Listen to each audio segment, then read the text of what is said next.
So why study with mind maps? And here I'll talk about the information processing model to give you a better sense of how we process information and transform it into an understanding.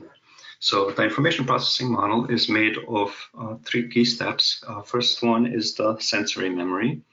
The second one is the short-term memory, or the working memory. It's kind of like the RAM. And the last one is the long-term memory, or like the storage in a computer. The sensory memory is where we have the inputs. This is where we see information, where we hear it, where we read it, and it lasts typically about half a second. It's only as long as your sense of vision or hearing is focused on whatever information you're getting, and it's based on attention.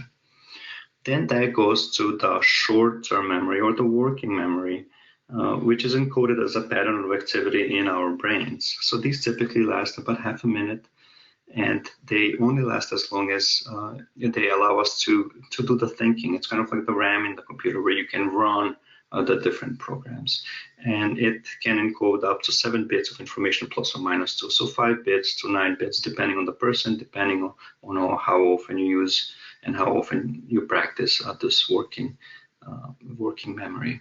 And this is the short-term memory usually refers to the fact that, my brain is full. I can't remember anymore because there's a limit on the short-term memory.